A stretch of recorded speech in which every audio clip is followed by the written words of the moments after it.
बत्रा जी, आज 77वें गणतंत्र दिवस की मैं आपको शुभकामनाएं देता हूं। 26 जनवरी 1950 को देश का संविधान लागू हुआ और ये संविधान जब लागू हुआ उसके पीछे की कहानी आपको सब लोगों को अभी हमारे आशुतोष बत्रा जी ने बताई। किस प्रकार क्रांतिकारियों के द्वारा संघर्ष किया गया, बलिदान दिया गया और अंग्रेजों से लोहा लिया गया। उसके बाद देश को स्वतंत्रता मिली और स्वतंत्रता मिलने के बाद 26 जनवरी 1950 को देश के अंदर संविधान लागू हुआ। इसे हम गणतंत्र दिवस के रूप में मनाते हैं। उस समय संविधान लागू हुआ स्थिति परिस्थिति के अनुसार, और जो संविधान जिन लोगों ने बनाया वो बड़ी दूरगामी सोच के व्यक्ति थे। उन्हें पता था कि भविष्य के अंदर इस संविधान के अंदर एक अमूलचूल परिवर्तन स्थिति परिस्थिति के अनुसार भी होना चाहिए।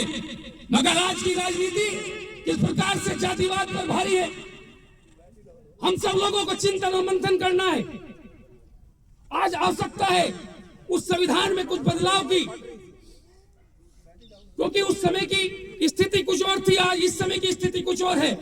तो हम सब लोगों को चिंतन और मंथन करते हुए अपने देश को मजबूत करने की ओर हमें संकल्पित रहना है और इस 26 जनवरी 1950 को एक पर्व के रूप में हमें मनाना है।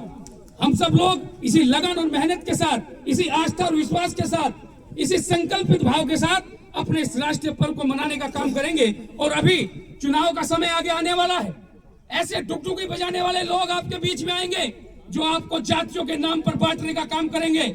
हमें इन लोगों से सावधान रहना है। हमें एक हिंदुस्तानी बनकर के एक संकल्पित भाव के साथ के अपने भारत के लिए, अपने हिंदुस्तान के लिए, अपनी गरिमा के लिए, ये हिंदुस्तान विश्व के अंदर विश्व गुरु बनने की ओर अग्रसर हो, उसको मजबूत करने की ओर बनना है। और एक सच्चा हिंदुस्तानी बनकर के हमेशा हिंदुस्तान के लिए चिंतन और मंथन करना है। जब हम चिंतन और मंथन करेंगे निश्चित तौर पर एक रास्ता निकलने का काम होगा। वो रास्ता होगा सच्चाई का, वो रास्ता होगा अच्छाई का, वो रास्ता हमें ले जाएगा एक अच्छे रास्ते पर और विश्व के अंदर इस भारत का नाम बुलंद होने का काम होगा।